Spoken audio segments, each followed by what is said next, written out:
Welcome to the Gruber afternoon show, not morning show. I don't think I've ever said it that way. We have special guests with us today. We have Mark Hanchett from NXU, founder and CEO. Thank you. And Victor Atlasman, who is the CTO of NXU. Chief Tour Officer. Yeah. Yes. And we're going to cover a number of topics today. So if you have questions, let us know where you're coming in from. Join us, and we'll see if we can make this an informative podcast. So I have a question to start this thing off, I guess, for Mark. Fascinating backstory. We went through Gruber Motor Company just now.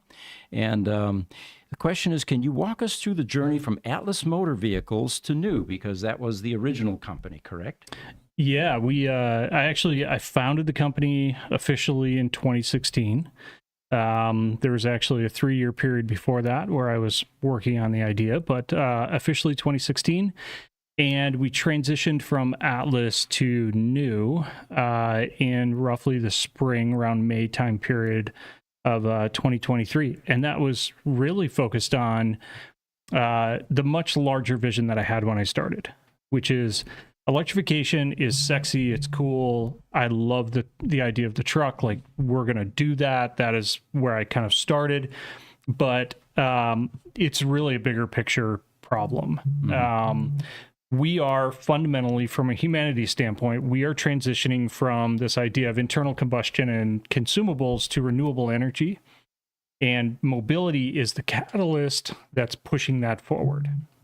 And NXU was really, it made sense. It was the company, the brand, the broader sort of visionary aspect of it, whereas Atlas was, it was just vehicles, right? It was just trucks. That was the only thing that was encompassing that. So we transitioned to NXU because we were focused on, and we still is part of the mission, but the larger sort of energy transition from where we are today to where I believe we're going tomorrow. Gotcha. And the X is silent. Tell us about the name. Yeah, so it's actually an infinity symbol in between there. Okay. And the idea behind it, the concept behind it is this idea that I've had for kind of the first day, is the future of energy is abundant, it's accessible. We're going to reach a point where, and you know this actually because you're in the data center world, so you understand data cost years ago to data cost today, and you could probably relate to that, in that what we are going to see in the future is a transition in the energy space where today we pay for a consumable, tomorrow we're going to pay for access, and the idea of how much you consume for most people is going to go away. So can you break that down? Because this is something I think is kind of revolutionary, and one of the reasons I've joined. And you were saying, using your words, it's like today, nobody looks anymore because it's a flat fee. How much do you pay per text message on your phone? It's a flat fee. Yeah. How much do you pay per minute? Your internet at home, do you pay per megabyte? Not anymore. And you're going to pay for access to energy rather than how much energy you consume, because it's going to be so abundant. It's going to be available everywhere. So that is the premise. That's the foundational sort of thing that we're doing, and that's kind of the mission behind NXU. Vehicles is a part of that. Charging and infrastructure is a part of that. Energy storage, renewable generation, all of those things are a part of that mission. And there are certain pieces that have to be built to get there, but it's all us racing towards that future where energy truly is accessible and abundant. Everybody has access to it. And if you think about that moment in history, or in humanity's sort of span of our entire existence, that's going to be a fundamental transition for the things that we're going to do after that point are going to be incredible. How does AI play into any of that? AI has a direct role in, from my perspective, the applications of kind of what we do after this. So today, if you think about AI and what it is today, it's a very power intensive thing. It's a very expensive thing to do. So as we start to transition in that way, our ability to scale that and learn more and develop that technology is going to it's going to accelerate that from my perspective, in my opinion. And then in terms of how we manage energy, distribute energy, that's going to be a fundamental thing too. Victor and I are firm believers that the future is not centralized, like giant production and storage facilities. It's a completely distributed ecosystem of energy, and you're going to have little bits everywhere, and the transfer of that across the world, right, or around the world is going to become fundamentally important to reaching that goal. So let's talk about that a little bit, and as well as the AI. So on the AI side of things, is going to help determine where to put this distributed energy resource. DER is the term that's coined in the industry for setting up that distribution network. And you're going to start seeing micronodes. Micronodes are essentially areas of power generation, specifically now used in battery energy storage, especially. You see a lot of the growth in California because the issue right now, you have the power in the power plant. It needs to get delivered to your customer that's 100, 200, 300 miles plus away. And these distributed energy resources allow you to localize it, whether it's in somebody's house, like a virtual power plant's another term for it, or it's on a neighborhood where you have a box that's located at the end of the block, or you have it nearby in the city that say, hey, I collect it from this big generating plant, and then when the community needs it, it sends it out. Because there is a term also called duck curve, and we produce so much solar energy here in Arizona that it is basically almost in excess. It's almost too much. But then come nighttime, there's no solar, and we've now have to rely on these generating plants to produce so much energy, especially as people start to drive home and it starts to sunset, and everybody who has an EV has to plug in. And typically everybody waits around the same time when the peak rates end at it's 5 to 9, 9 to 5. So at 9 p.m., everybody plugs in at the same time. And there's no solar at that time. And it puts such a strain on the grid that there's got to be solutions out there to support the distributed energy resources that you're going to start seeing more of. Likewise, one thing that I do mention about the distribution of power and where AI comes to play is you start seeing clusters of EV owners. So if I get an EV, I tend to find out that my neighbor sees it and he says, or they say, hey, I want one too. And then you start to see clusters. And the unfortunate thing is the transformers that service that particular area cannot feed those clusters of EVs. So the utility companies, whether APS or SRP as we have over here, have computer systems that say, hey, there's a large load at this particular area, and they'll perform a service upgrade. But they don't do it in advance. They say, hey, there's a demand now for it, then they upgrade. So we're not prepared for the future, or rather the utilities are not prepared, which opens the door for us to come in and set up the network for localized power distribution and energy delivery, and kind of transform the way of energy, pay for access, rather. Mm-hmm. Fascinating. We've got some questions coming in. Why don't we address those, and then we can talk about something that I think the viewers are going to be fascinated with as well, which is something having to do with a Cybertruck. I want to talk about that. So we've got Instagram. I Love Science says, good morning. Good afternoon for us. I don't know where you are, but yes, thanks for joining us. Highlander, one of our regulars, he says, hi, gang. Thanks for joining us. Jake Riddle, another person that we see often from Facebook. Have you guys seen the new 200 kW DC fast chargers by Gravity with the support of Google, which are the size of most level 2 chargers? Who wants to take that one? Oh, man. We spoke for hours about this the other day. Yeah, Victor was very vocal about this too, publicly. So there's actually a cabinet still that's like hiding in the background. And that's what I think a lot of people don't know about some of these larger DC fast chargers, is that the power supplies are actually sitting somewhere else. There's like a cabinet, right? Mm-hmm. Or a box that's sitting somewhere else. And they call it invisible charging. Yeah. So there's a lot of companies building chargers that are out there. We've definitely seen Gravities. And I'm just going to plug like new. We are technically the highest powered charging system that is publicly available today, at 750 kilowatts, scalable to 1.5 megawatts in the current approach. And let's throw the caveat. When people say 750 kilowatts, or rather 200 kilowatts, what people don't know is there's a limitation also on the cable. Yeah. So just because somebody advertises 100, 200 kilowatts, their cable might not be able to support 50 amps, which means if you have like a 400 volt vehicle architecture come in and plug in, you'd be lucky to get more than 50 kilowatts out of a system. So usually when you see a charger rated at 350 kilowatts, it means it's probably rated at 1,000 volts, 350 kilowatts. So if you have a 500 volt, you're only going to get half that power. So true 750 kilowatts. Yeah. So if you deal with Tesla a lot, and Tesla will draw 670 amps like a Model 3, Model Y, Model Plaids. S Plaid when they're charging. But that's the equivalent of a almost 700 kilowatt charger for most applications, because they're typically a 700 kilowatt would be like 700 amps and 1,000 volts, which no company does, I believe, 1,000 volts today here in the US anyways.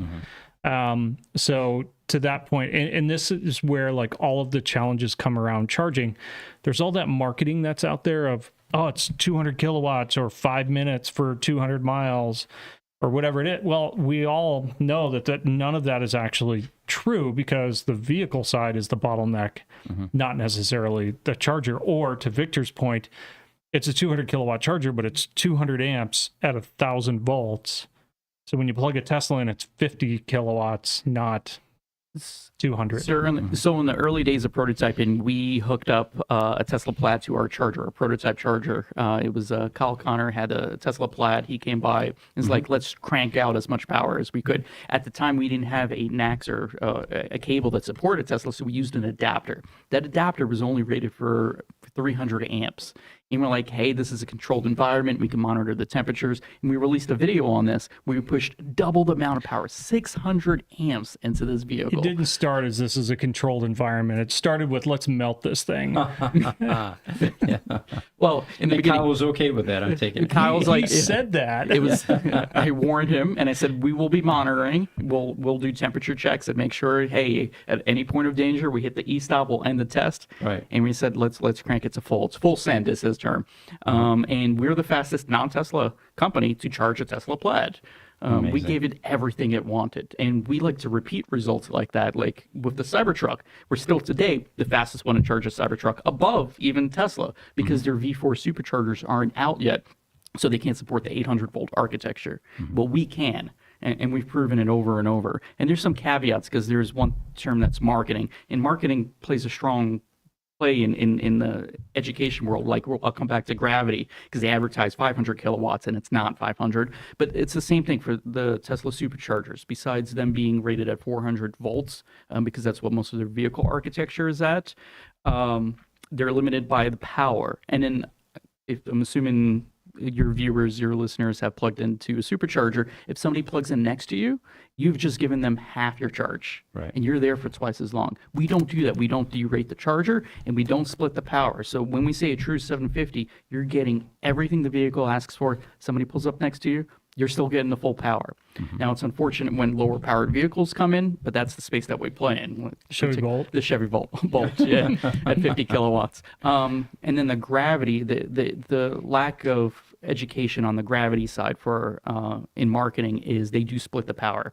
So it's you would get 500 kilowatts as long as you're at that 1,000 volt range. And there's only one vehicle on the market right now that gets close to that, and that's the Lucid Air. And that's why it took them so long to convert to NACS, is because that higher voltage architecture makes it difficult to be compatible. So they actually have the battery pack splits between the 400, 800 volt architecture, same as the Cybertruck, same as the Rivian, so they can support the older standard. Not on the Lucid, right? Lucid runs through the power module. They have a 50 kilowatt, but they can get full power.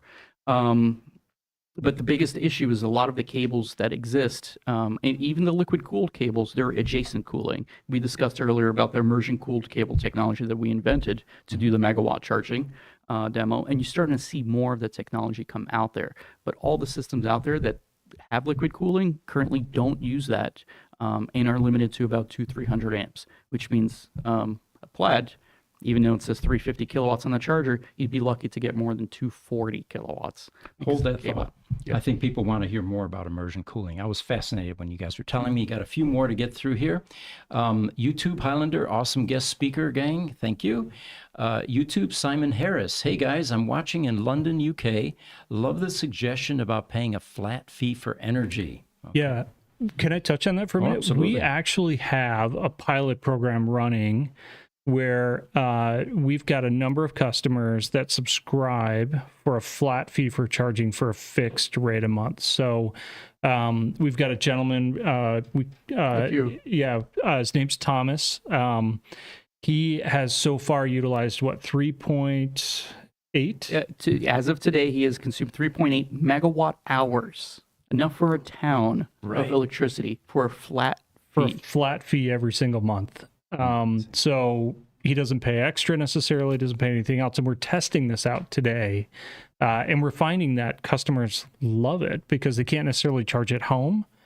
Or they do like Uber or Lyft, right? Or DoorDash or something like delivery services. And they're looking for that like consistent sort of rate and that low cost to get the most value out of what, their vehicle can do for them. And I didn't think it was public yet, so now it's public for everyone to know about, that it is an option, or at least you're going to see it soon. But one thing, we don't just talk about it. We are doing it. So when we say we want to do this, we are. So you pay for access to the charger, and it's all you can consume. And the price model around it is kind of like the buffets, like you have some that eat more, some that eat less. But the point is that you're comfortable because it's a flat fee. And so some months you might use less, some you might use more. But the whole thing is it's peace of mind. You don't have to worry, do I have enough to pay for gas tomorrow? Great analogy. Yeah. Sign me The up. buffet. Yeah, I don't even have an EV, but sign me up. YouTube Highlander, excellent question, Sean. Yes, agreed. And the question is, are you going to be competitive with charge point chargers being installed? So that's an interesting market in general for the general CPOs, charge point operators, as they call them, because there's also a company named ChargePoint and many of the others out there. And it is about what the costs are for the utility and what it costs in order to maintain the services at those locations. So it's a very competitive market in terms of kilowatt hour pricing. But we're the cheapest in the country right now at 33 cents a kilowatt hour. So if you come to our charger, it's at 1828 North Higley Road in Mesa.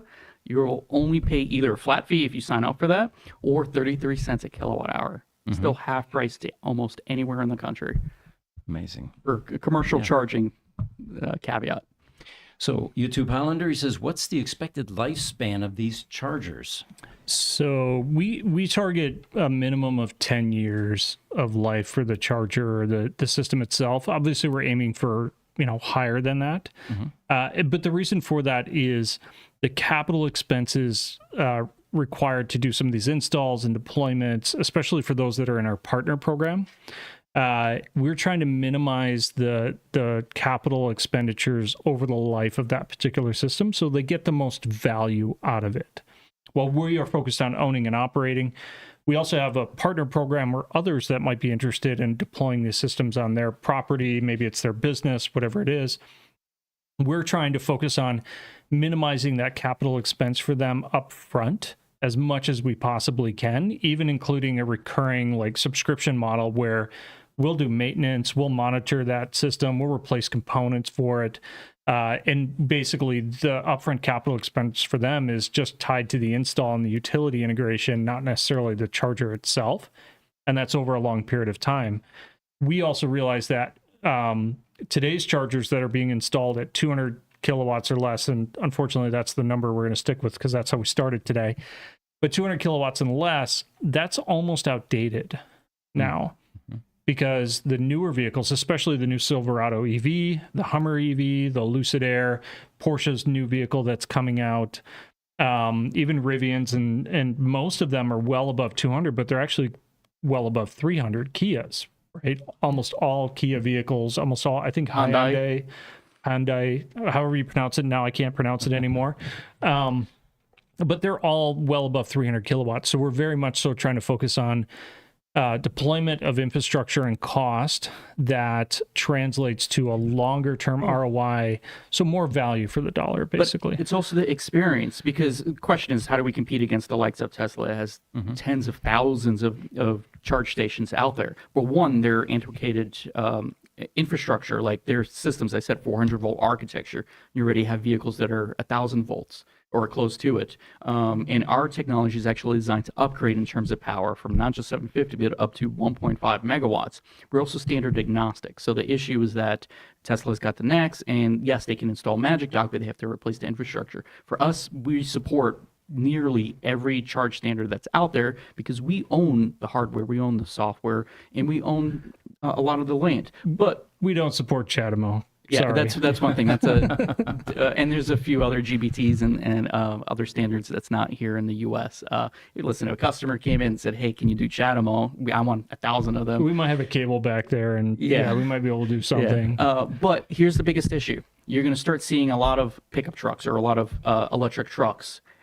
Any of them start towing, there's no place for them to charge. Medium heavy duty vehicles, no place for them to stop. And so all these companies, Nikola is over here, they couldn't drive their battery truck from Phoenix to LA because there's no charging station for them to stop at. So our site design also encompasses that user experience. Pull through stations, charging, support any trailers, lounge area. What else?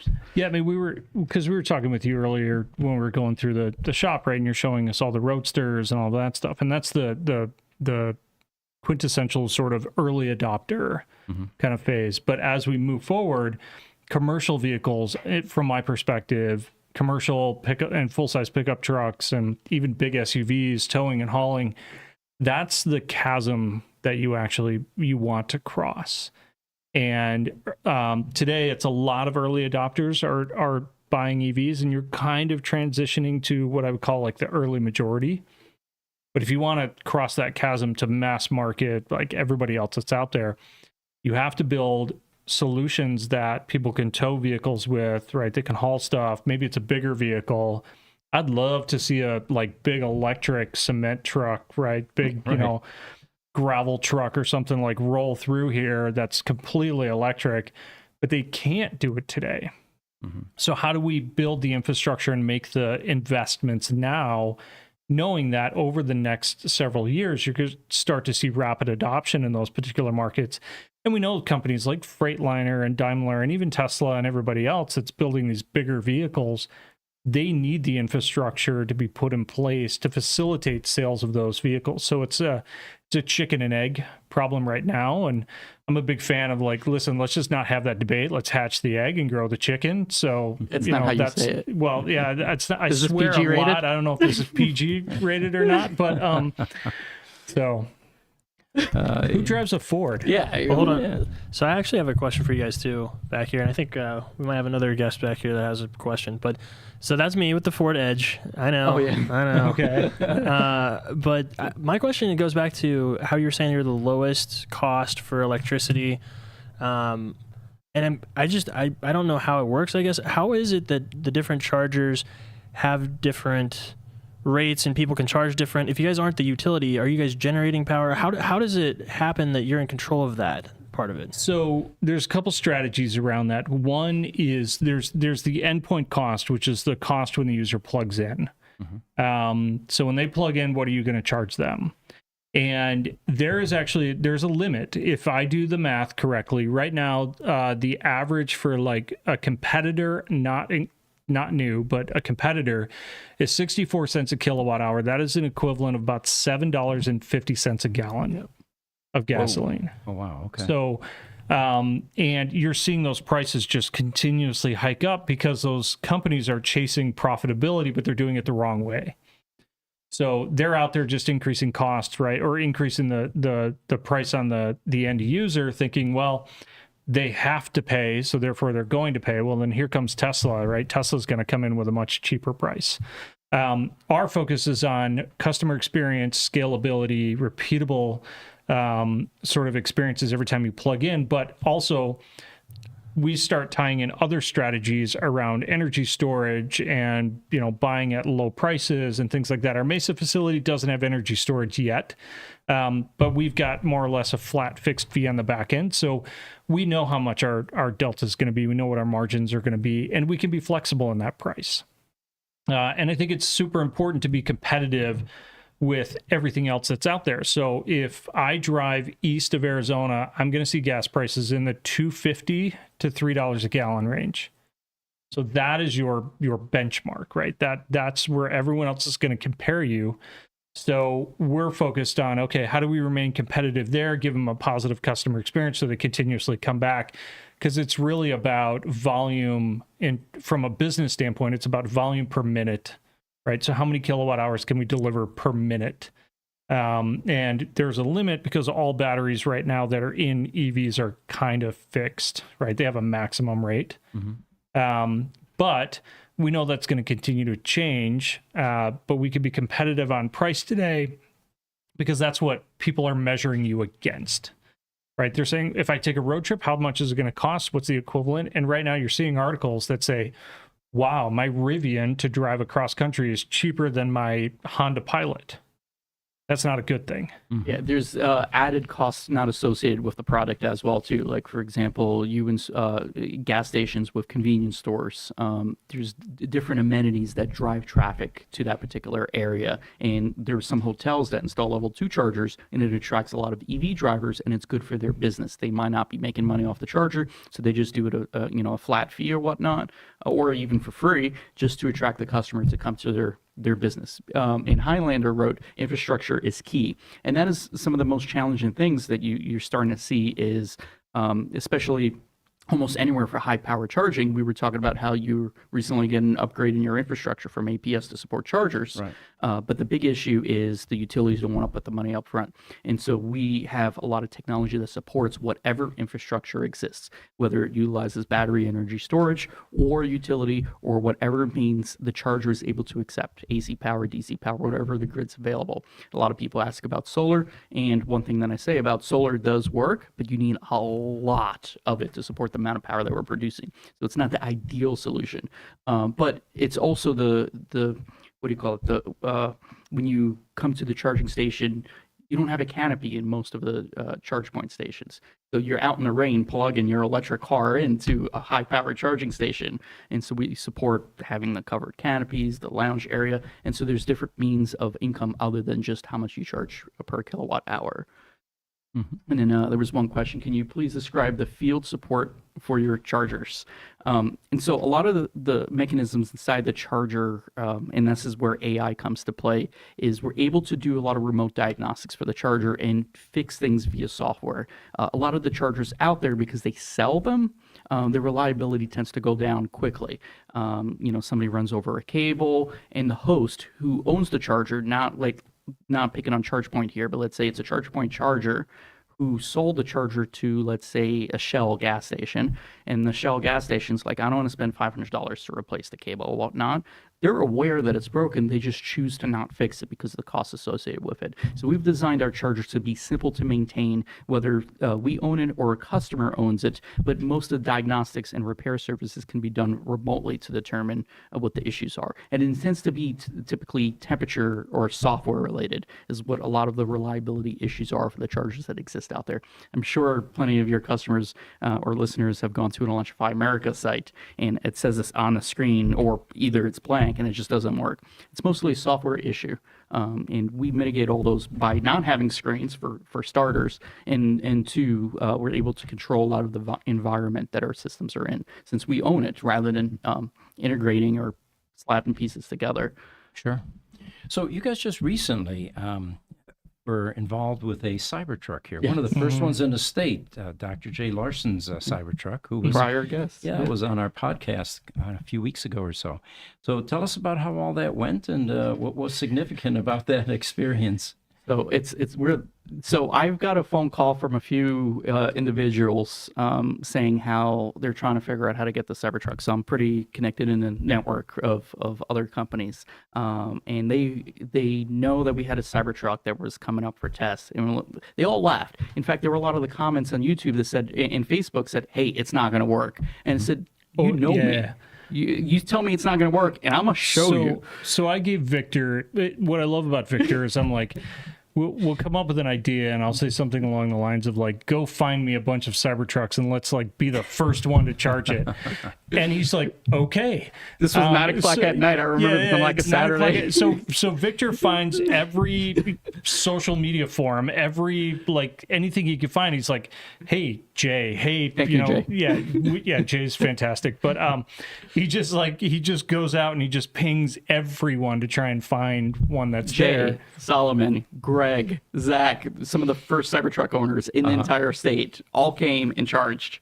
And it was absolutely phenomenal. And the first time we got the Cybertruck in, I'm like, it's a race. We got to do it before anybody else does. And so we expected to put a lot of work into it. Like, nobody's done this before. I hear a lot of problems. Yeah, there's another gentleman who, I don't know if we could say who it was, but he was trying to do it. And he was actually calling Victor and like asking for his advice on someone else's system to try and figure out how to solve the problem, I guess. Yeah. So we knew we had to do it. And we knew we wanted to be first. And we plugged it in. Everybody was surrounding it, like ready to do whatever we need to figure out how to solve or reverse engineer, whatever we need to do. And it started charging. First try. Plugged it in. First try. Amazing. Drum roll and all of that. Yeah. Yeah, we were all standing there. Well, if it doesn't work, we got Sean on the phone. We got our engineers and everybody else are ready. We'll just figure it out. And yeah, he plugged it in and whoop, and no adapters. So it's also a liquid immersion cooled cable NAX. It's a somewhat past prototype but pre-release cable that we got from a partner vendor of ours. And he said, go to town on it, test it. Right. And we're still, I think today, if not one of the few, the only one that has a J3400 NAX or NACS cable on a working charger. We might be the only one because now we're producing them with those cables on them. And they're that company's slowly getting them UL listed and released, but it's the same cable that we have on, so there's no difference between before and after. But the cool thing was, so when we plugged it in the first time, it was, it just worked, but it was 400 volt architecture. And we're like, oh, okay, whatever. Like, all right, we want to hit the 800 volt architecture. And we just unplugged it and plugged it back in. And we were trying to figure out what was going. Yeah. And it just worked. It worked. 800 volts. It just went 800 volts. We're like, oh, okay, like let's figure out what's wrong. So we actually made only one change. And it was a parameter change in the system. And now every time someone plugs in a Cybertruck, they charge on the 800 volt architecture. So when it's low in the 0 to 15-ish percent standpoint, I think. It's 0 to 20%. 0 to 20%. It gets that real high peak, like above 250, 300, 327 kilowatts. Yeah, we did a video on that. Mm-hmm. Oh, and if you do see the charge curve, and I do encourage your audience to see the video of the Cybertruck charging, you're going to notice the flat line on the top. It's actually the first 15%. The 20% is we're able to get 0 to 20% in 5 minutes. But it could have been faster, but it wasn't because the Cybertruck caps itself at 327 kilowatts. And it's an artificial number. It's not based on the current. It's not based on the temperature. You just say, I'm not going to exceed 327 kilowatts. And so you have that flat line before you start to see that natural curve for the charge pack charging. And based on the other chargers that we've seen, we're about 12% faster than anybody else out there. And we can't wait because they advertise 350 kilowatts charging. We can't wait for them to unlock it or increase the power on it. Spoke to a few, said they're going to do that at some point once they get more data, and you're going to be able to charge it even faster. So the 0 to 99%, and you should explain the 99, we're able to do that in approximately 60 minutes, 65 minutes. In traditional Tesla fashion with the first model, it holds 99% and never hits 100. Never. We're waiting there. We sat there for I think like 30 minutes, and we're like, is it ever gonna go? I unplug it, and then it just hits 100. But yeah, 70 minutes to 100%, 99%. Yeah, it was about 65. Yeah. And we've done the test multiple times, so we can confirm that to be pretty accurate. And then that's the other unusual thing, or the unfortunate thing about Teslas, is you can't precondition if you say you're going to someone else's charger. And preconditioning the battery pack is very, very important for you to get the maximum performance out of the charging session. Because if you don't precondition that pack, you can be there twice as long, just because it needs to cool the battery pack before you pack all that energy into it. So I mean, it was fantastic. We were the world's first one to do it, the first one to hit 800 volts, and we repeated it. So we went and rented another one afterwards, drove it around a few times, all the way to 0, a little past 0, and we started doing benchmarking and testing. And it is a repeatable curve every single time. It just 326, 327, that it's probably within a margin of error that I think is acceptable. And every single time it's exactly the same curve every time we plug it in. You know what the unfortunate thing is with doing those kind of tests? What's that? You have to drain the battery, and when you have about 330 miles, you have to drive to get it back to zero. So what is the future of this type of charging? You guys mentioned immersion cooling. We're all thinking that at some point in time, the whole notion of plugging a car into a cable to charge is going to be antiquated, and we'll laugh at this period of history. But in the meantime, the quest for faster charging continues unabated. What are some of the solutions that you guys are looking towards? Power is going to be a big thing, but Efficiency. Everything Yeah. is a thermal problem. Efficiency equals thermal problem. You solve the thermal problem, you've solved everything. so you're going to see when I started the company, we started with a 250 kilowatt hour battery pack in like a full size truck. And to charge that in 15 minutes, because the curve isn't flat, right? It's a big peak, right? And then you get your CV hold, and then it kind of comes down. You need about 6 times or 6C at that peak to get that true 15-minute. And we built battery tech. It's live on YouTube, 8 minutes, 51 seconds, 0 to 100%. In order to do that, though, I was saying, okay, well, 250 times 6, 1.5 megawatts. That was our initial target.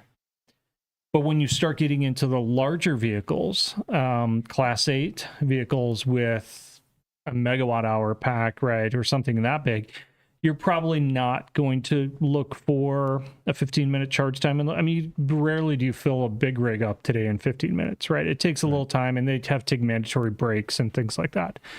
But we are looking at something that's probably in the 4.5 megawatt range, which then, to Victor's point, efficiency, cooling, heat generation, power loss, all of those things become very important.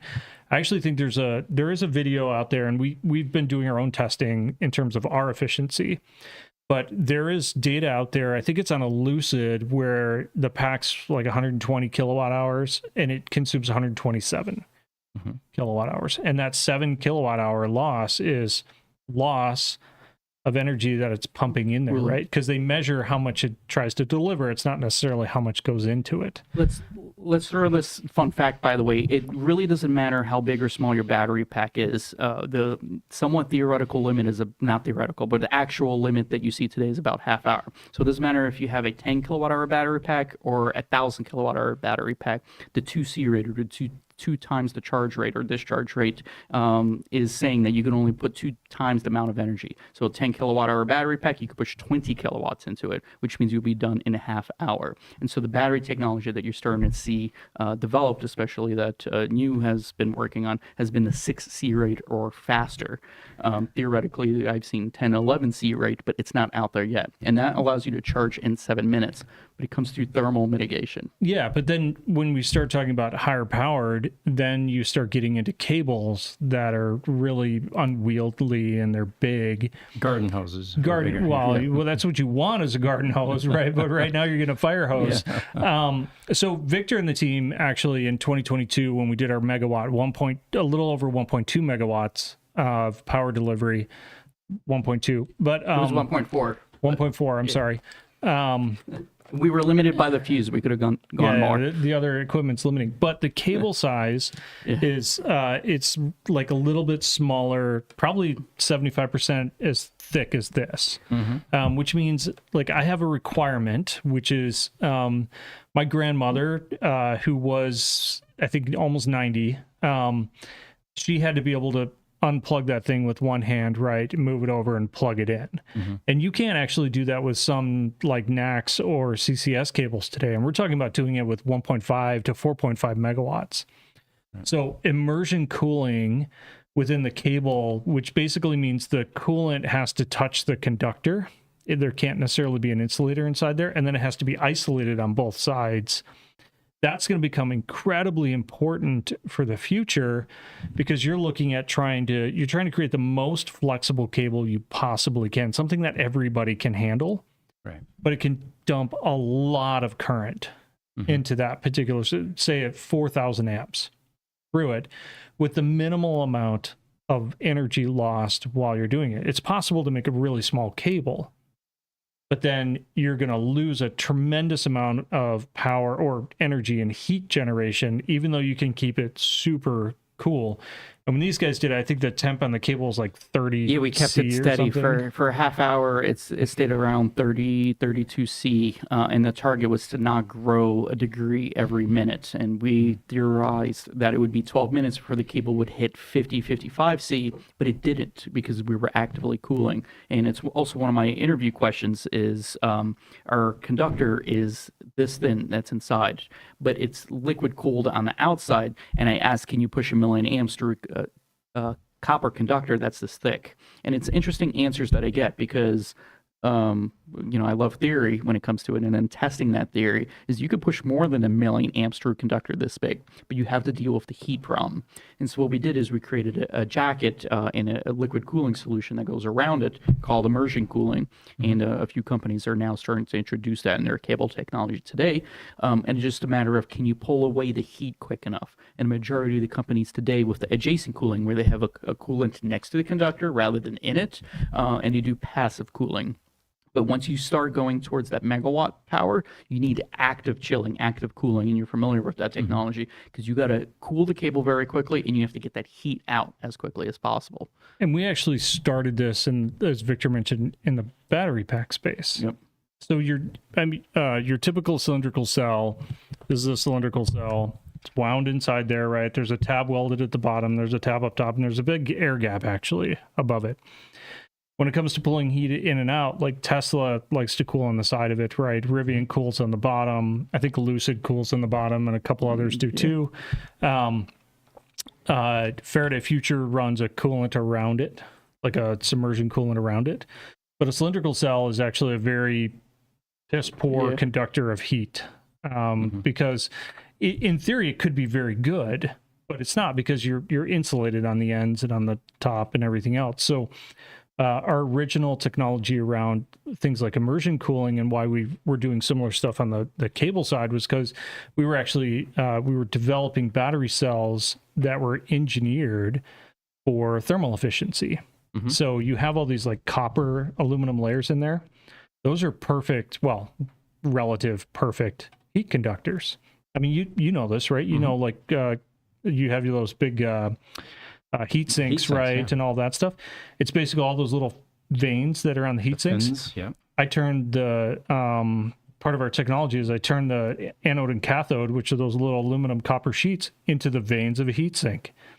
And then the rest of it is working like a radiator does, where we run a high dielectric coolant across the top and the bottom, and there's like a heat sink and some features to pull the heat out of there. That is one of the keys to developing battery technology that can charge very, very quickly. It doesn't actually matter if it's solid state or anything else. And what we found is we were seeing a delta anywhere from 2 to maybe 6 degrees C, whereas a normal cylindrical cell will see 18 C delta inside there, whether it's from the side to the center, right, or top to bottom. Right. So one of our key technology pieces, though, is around what we do. This is interesting. Everything you develop for a vehicle is applicable in the charging systems and the charging technology is applicable into energy storage systems and distribution. Right. It's all the same stuff. Yeah, that would make sense. The type of coolant that you guys use, I mean, we're talking about 1,000 volts in some cases, right? Yeah. Or higher. Yeah. What about conductivity issues? How do you get around that? So this is especially working in the water world, and it's another interesting thing I like to talk about. Water, H2O, pure distilled, I mean, you can go type 2 RO water, is highly resistive, not conductive. So a lot of people don't understand that water has different conductivities. And so if you buy distilled water and you put 1,000 volts into it, you shouldn't see any electricity, depending on how far away your leads are. Distance is part of the equation. And so that is one way of cooling. So you have a lot of water glycol mixtures for coolant systems with anti-corrosion in it. And that is kind of the primary method that a lot of companies use for cooling systems. You also have oils. So the issue with oils, it's a lot more viscous, especially when it's colder to pump around, but oils also highly resistive to electricity. Yeah, think like your mineral oils and or a version of that, anyways. So like the utility transformers, sometimes you see them on the streets over there, and they have the fins behind them. They typically use like a vegetable or a mineral oil in there as their coolant, and it's able to wick away a lot of that heat. So there's a lot of different coolant solutions, but those are the two primary ones that you see on the market. If you use water glycol, like we used an oil-based and some thinner-based solutions. The lower the viscosity, though, the higher the temperature, the operating temperature of it. So if you want something that works at like -40, then if you go lower viscosity, it'll work at -40. The higher ones, they get like gel and they solidify and stuff like that. So there's like a whole bunch of challenges there. If you use water glycol, which is kind of the accepted standard, right? It's like antifreeze. It's the you use it in like all vehicles. Don't use antifreeze though. Yeah, don't use that. But different type of glycol. Yeah, don't pour it in the pack. But if you use some of those, the dielectric strength isn't necessarily high. So then you start getting into isolations. So you're physically isolating the coolant solution with the two differentials of the terminal. So it's not just the liquid never touches, but the component systems and everything related to the pumping, the cooling, and all that stuff, they don't touch. And therefore you have a relative physical barrier in between them. Even though you might be pumping a fluid through that doesn't have a high dielectric strength. That if it touched on both sides, it might draw like, I don't know. We did it during our testing. We had voltage. Our first test that we ever did with the megawatt charger, we used just water glycol, and glycol actually adds conductivity to it. But it helps with all the additives in there and everything. And just to point out, there's different types of glycol. Like in antifreeze is polyethylene glycol, which is flammable. Polypropylene glycol is what you want to use for these type of conductive systems. And we started seeing electrolysis where we were stripping the copper because we had an aluminum tank. And so you want to do isolation as your first thing. So you switch your tank to HDPE, high density polyethylene plastic tank.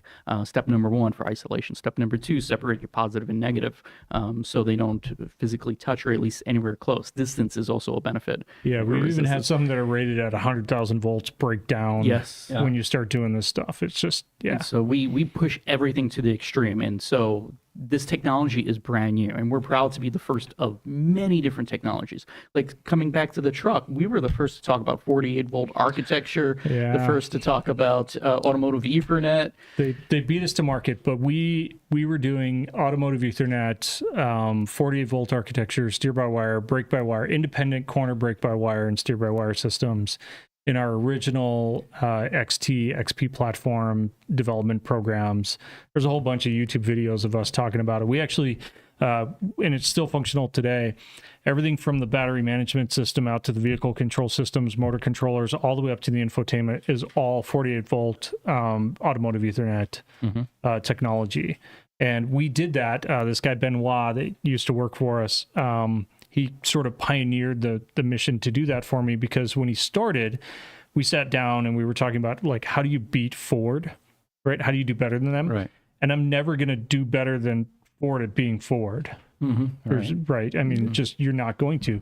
So big focus is always going to be on what are the things that they're not doing and where are the gaps, and like, where can we bring new technology to this particular vehicle system? So Ben and his team and the hardware and software team, they actually took 164 modules in the vehicle and got it down to 32 total modules controlling an entire vehicle.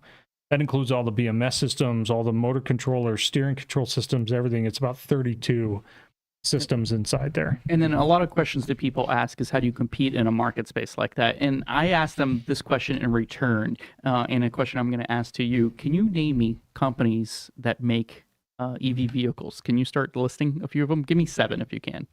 All right. So we've got Aptera, which is coming up. We've got Nikola. We've got Rivian. We've got Tesla, of course. All right. Wait a minute. Jesse's flagging at me. Yeah, you got talking to your mic, Pete. When you're turning towards them, you got to talk into your mic. Where did I leave off? Yes. So we've got we got Nikola. We've got. So I could pause there. So you listed 6, and what's interesting is you could have named BMW, Ford, Nissan. True, we don't think of those, yeah. But you're not naming any of the traditional OEMs, Yeah. but they all make EVs. And so when it comes to, the question is, how do you compete against it? Just ask anybody that question. And so you have all these new names that are new, pun intended, that are pioneering the way of future mobility. Right. And this is our entry in. It's not just batteries, it's not just trucks, it's not just charging. Yeah. Can you name a company, a big company that has, we're just going to like ask, let's turn it into a quiz. Name a big company that has delivered something that is so incredibly innovative that it changed the world.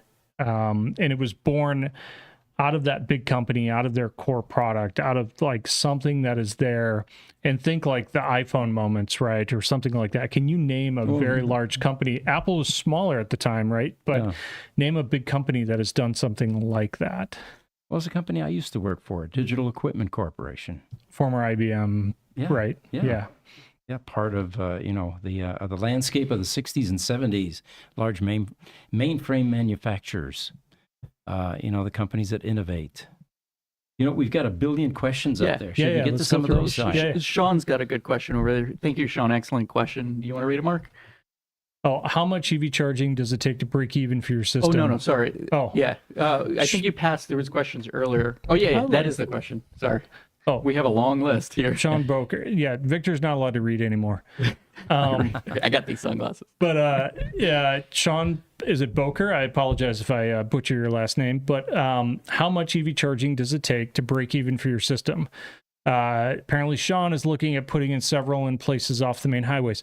So depending on usage, your ROI on a charger install could be a year. It can be as long as 5 years for that particular install, which goes back to why we target 10 years, just from a capital ROI perspective. But you will start to generate cash flow immediately upon install. So let's dig a little bit more into that. Like the example, and one of the reasons we chose Quartzsite as our first flagship site is because the traffic from Phoenix to LA, like people drive this nearly every single day. 17,000 vehicles average per day go through that I-10 corridor. And so when it comes to utilization, you look at what's in that landscape, and there's not much. You have 4 CCS chargers that's perfectly in the middle in Quartzsite, and my vehicle cannot get past Quartzsite. So I have an Audi e-tron. I have to stop there to charge. And we did 2 videos. That was a personal choice, and wife's car. Do that. It was a wife's car. And so, but I've done that trip nearly a dozen times, but I have to stop there. And we've done videos, and we've waited there 2 hours to charge. So when it comes to utilization at that site, you're basically guaranteed to get vehicles charging at that location over there. But then if you put yourself in the middle of nowhere in a city population, well, that's technically not nowhere, but you put yourself in the middle, a lot of people charge at home. You have, let's say, close to 90% of EV owners charge at home. So why would they use a charger like that? So highway corridors are the ideal location to put high-power charging stations because people are en route. They don't want to stay there for hours. They want to keep going. In a gas car, a trip to LA takes 7 hours. It took me 11, and I've done it multiple times. It continues to take 11 hours, no matter how fast I drive. And then the trip to Vegas, for example, from Phoenix metro area, the direct routes, that 89A highway, Kingman, Wickenburg, and I can't make it to Kingman. I've done it just barely at the teeth of my skin, or whatever the phrase goes. You just have to drive really slow, 40 on an 85 mile an hour highway, but you'll make it there. That's another ideal location. So if anybody has a property in Wickenburg or any other highway corridors, send us a message. Wiki up. Wiki up. What's it? info@nxuenergy.com. Is that a good email? Yes. Yeah. By the way, that is the company name. That was another question there for those of you just coming into the conversation. We are here with 2 gentlemen from Wait, it's over here. Yeah, there it is. It's on his shirt. We have Mark Hanchett, CEO, and our CTO is Victor Atlasman. Now, here's an comment from Kirill Elizarov. He says, does Tesla know about your ability to charge a Cybertruck? So I have tried multiple times for somebody. Please contact me. LinkedIn, Victor Atlasman, as it sounds. I have sent messages. I've communicated through channels. But every time I send a message, I get silence in return. So I'm part of the SCE committee, and Tesla does not attend that committee. Not anymore. They exited out of the megawatt charging committee. Even the J3400, which is the NACS committee for their plug, they're pretty silent in it. So they tend to be very quiet about it. I sent a message through a friend to say, hey, we've charged your Cybertruck. And the response I got back was, how? Show me the charge curve. Sent it. And then radio silence. And even the mayor. I don't think you were supposed to. No, this was public. It was public at that time. Yeah. Well, no, we announced it publicly, but I don't think Tesla expected anyone to do it. Yeah. And then the mayor of Mesa, Mayor John Giles, actually went last week to Giga Texas. And he talked about the charger, but there was not any of the ops people there. And so some of them are aware, but please, somebody reach out, because we definitely want to work together. Interoperability is one of the most important things when it comes to charging, because there's systems out there that are just incompatible with other vehicles. We make sure our charging system is compatible with 100% of the vehicles out there. Or 99. I'm going to pull Chatham out. Sorry, Nissan Leaf. But there are adapters out there available. So we occasionally get Tesla people chiming in. So if that's the case, or if any of you are watching and haven't chimed in, please pass on the information. Highlander, his famous phrase is, yes, kindness is always free. Mm-hmm. And YouTube, Highlander also says, wow, awesome podcast. Simon Harris, the active cooling sounds amazing. Yeah, that's if you've ever handled a competitor charging system in an Arizona summer, that cable is hot, and we can maintain that. It's almost like it's cool that you want to hang on to it, right? Like it's nice and cold. YouTube, Simon Harris, do you guys think anything might replace lithium in the next 10 to 20 years? That's a long time frame. Yeah, 100%. The beauty of electrification and this sort of energy transition is that almost anything can be the energy source that powers it. I do think batteries, energy storage, charging infrastructure is going to be around for probably the next 50 plus years. It's a thing that must happen. But there's going to be a future where you probably have some nuclear, fusion reactor of some kind or whatever in your car. And we just woke up, Jesse. I'm a big fusion proponent. What is the movie, Demolition Man or whatever, right? When he has the... Yeah. That's classic. Yes. But there is, and I think it's GE that is doing a pilot program right now for these micro nuclear trailer-based systems to power up. Yeah, and they currently use them. I mean, obviously, submarines have used them for a long time. And then there's satellites that use these. So you're going to start seeing them more and more. Kind of going off that other kind of technology, what do you guys think about inductive charging? Oh, hot subject. Oh, man. I think you were hinting at that earlier, actually. Yeah. So I would say inductive charging on my cell phone is amazing. Yep. Get rid of the plug, right? There's no reason to have it. Do I think that's going to happen with the EV? It's tough. Actually, Hillary, who is our senior director of engineering for charging systems, she actually started her career in this space with a company doing wireless charging, and they're still working on it today. Do I think it's going to take off? No, I think the challenge that you have with that is actually probably the same problem you had with this before they did the MagSafe. And there's a company actually in town started by a couple of guys from the former company that I used to work for, doing a tabletop stuff where you could set the phone anywhere and it'll charge.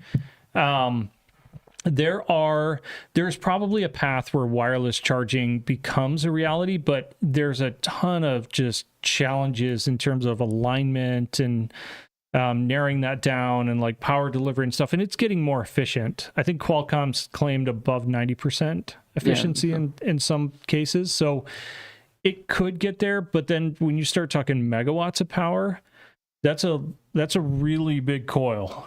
Yeah. Maybe. Actually, it could be wrong. It could be a lot of current. Its efficiency is number one. And then once you start getting something that large, the heat that it generates, it also has to do with distance. So the farther away you are, the less efficient it is. And then the next thing is safety. You put a ball of aluminum foil in it, it will conduct through that wave form between the two. So there's a lot of factors, and that was part of the projects Hillary was talking about, was trying to identify something that shouldn't belong in that field. Yeah, when I started, I actually looked at battery swaps in the beginning, like Really? yeah, Okay. like the All right. whole Like Neo? yeah, like Yeah, Neo, yeah, like exactly Neo, like exactly. Neo. But the challenge was always you look around, like go look in your parking lot. There's so many different vehicle sizes, shapes, lengths, battery pack, whatever it is. I'm not convinced that truly scaled. But that's where I started because I mean that could be a 5-minute swap like Neo does, right? It could be super fast, and it eliminates the high cost of the battery pack and what's there. So I looked at all of that stuff, and it obviously very much so can be done. It's just I don't know if I have an answer of like when. I think there's use cases that maybe try to make sense today, which is like pulling into your garage at home, right, or something like that. Yeah, Do I think slower. the roads are going to conduct? No. Yeah, the cost. The cost is way Now, too high. the battery swap's to an build the interesting infrastructure. conversation that I have with people because here in the U.S. culturally, I don't think it would be accepted because the issue is, and I was talking earlier about it, where I'm probably the worst EV owner possible. I fast charge every single day. That's I because drain the car. you're trying to break it before your warranty runs out. So, Well kept secret. What's the warranty Yeah. for? but the example here is you might maintain your 0 to 80. I charge to 100% on a fast charge. So you might do, let's say, 30 to 80% and slow charge your battery. So you take good care of your battery. You drive, speed limit. Me, I abuse it. I'll go fast. I'll charge to 100. I'll drain it to 0, and I'll abuse that battery. If we do a battery swap, and I have your battery and you have mine, how would that make you feel? That's been the biggest complaint, I think, or the biggest concern. The other thing, Kyle Conner actually did one of these battery swaps in Norway when he was visiting there. It was in winter, and I looked at the logistics of this whole thing. First of all, there were some chargers outside the building, and there wasn't anybody there. It would have been faster, I think, to just simply go charge, have a sandwich, and come back, right? But anyway, I looked at the logistics. I looked at the ice. I looked at the water. I looked at the hydraulics. All of the stuff that had All to of the take place. cost and expense and complexity. Totally, the complexity, and then like you're saying, how do you know whose battery you're getting? They don't want your battery. So you mentioned that, like, go get a sandwich, go do all that stuff. It's interesting when we start thinking about the different use cases today around charging. So when we talk charging, we're obviously talking like this high-powered highway corridor, fast thing, because that's what we want. I actually got home about 4 a.m. this morning. My daughter does competition cheer. So we were in Anaheim over the weekend, and I had to be back today. So we left last night, I don't know, 8:30 at night. We drive a Tesla. I got home at 4:30 this morning. And the challenge is there wasn't a ton of traffic, even though there was some use of those particular systems, particularly in like the Southern California area. Every charging location is full. But the consistency, like I plugged in once and it was 30 kilowatts, right? I plugged in the next time, it's like 50, or the next one, it's, I think we did get like some 240s, 250s when you get to like the more remote areas because there's no one else there. But we typically talk about it, and then all the other companies and all these other like charge point providers, they deploy these super high powered ones in mall parking lots or like grocery stores. But the reality is you don't want something that, you're going to plug in, you're going to go inside, and you're going to like go shopping or whatever it is. You don't want it to ding you in 30 or 40 minutes and say, come out here, we're going to start charging you by the minute. Right. What you really want is you want those low, like true lower powered, say 30 kilowatt max systems in those locations. And we can scale this thing up and down, right, to those particular sizes. And I think that's critical of, there are different use cases for different sizes. And a lot of them are trying to figure out like, well, 200 kilowatts, but it's in a mall. Well, the people that are pulling in there are the ones traveling somewhere else. They don't really want to go to the mall. So put the higher powered ones for the true travel corridors, come in and put lower powered ones for the people that are at those locations where, they want to go shopping. And my wife and my daughter, they spent like 3 hours at the Scottsdale Mall. I think 3 hours at the mall. I don't know what they're doing there. That's not my area. But they don't need a 200 kilowatt, 300 kilowatt system at the mall. They need something slow that's going to trickle right, fill that thing up. So then when they come home, they can come home. But if she's running around doing errands all day, right? And she's Take your like, time.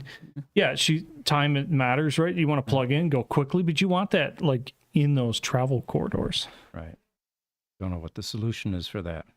It's just you have to balance between the different locations. Mm-hmm. More chargers. Highlander, 100% on the distilled water, or any water electricity takes the path of least resistance, and that's not water. That's right. Highlander also says, I'm loving this podcast, and that's rare for me. What does that mean, Highlander? You don't like our other ones? Oh, what are you saying, Instagram, Mahmoud.zim says, hi there, welcome, thanks for joining us. YouTube, again, Highlander. Fusion Forever, he just mentioned submarines. I'm a nuclear submariner. He is, yes. Yeah, a fun fact, I'm actually certified in the state of Arizona as RSO. That's a radiation safety officer. Oh, So I'm an really? ASU grad. I don't know how we got a safety.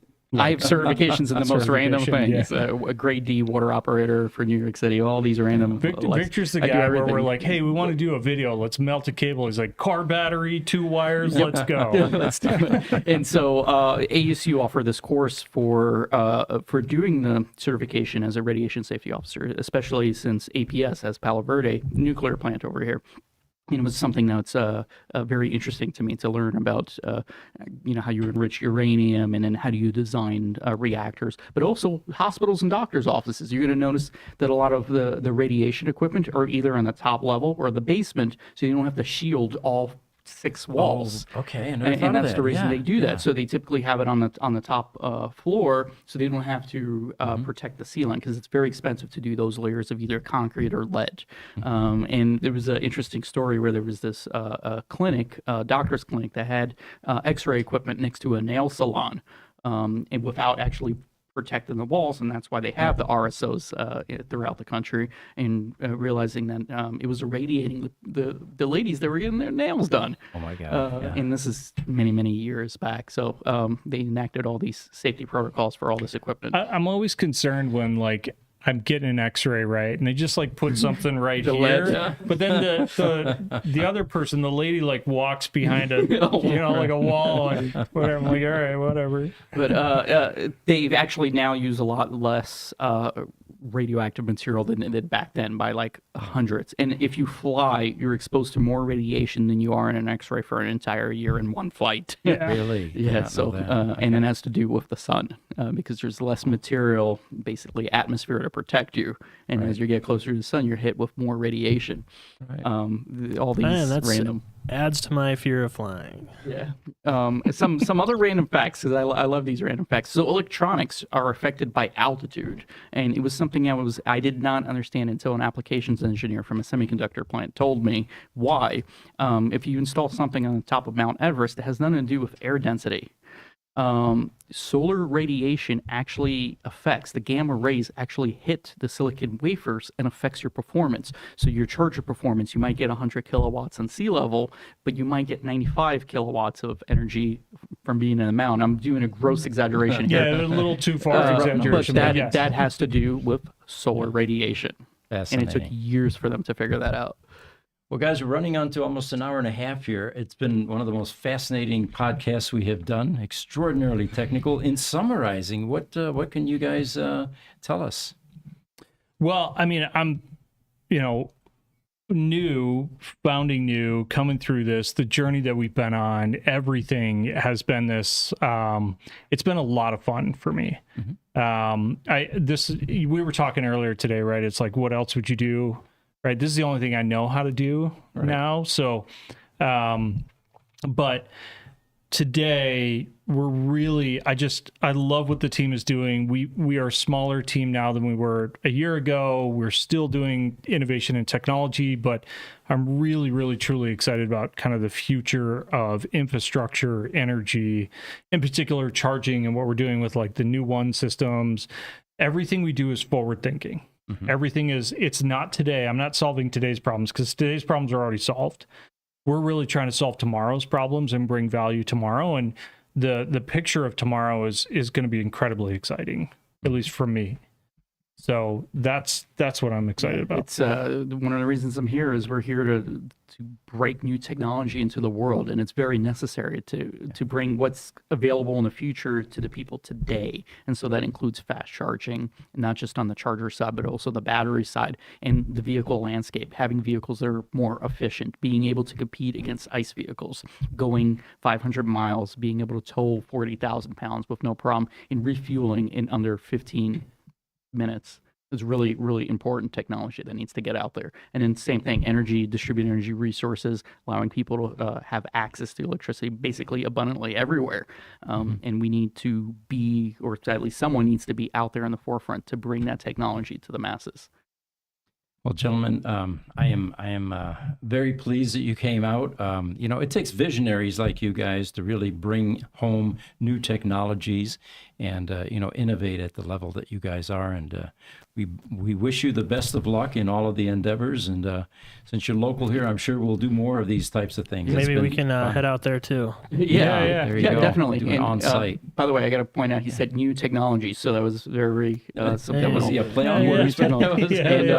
We also do a podcast, and so it's called the Disconnect Podcast. You can find it on Spotify, YouTube, and other mediums, and we pretty much push a video at least once a week of the technology that we're working on. Recently, we did the Cybertruck Curve, and there's a few other vehicles that we're working on to demonstrate the maximum amount of power that these vehicles are capable of, and showing the cutting edge of everything that's out there. So, open invitation for you, a tour and guest role in a podcast. Well, and our audience, we appreciate all of the comments and the inputs, and we will see you tomorrow morning. Tomorrow morning is our EV podcast at 10 a.m. Mountain Standard Time, and 11 o'clock we go to the Tesla Roadster podcast.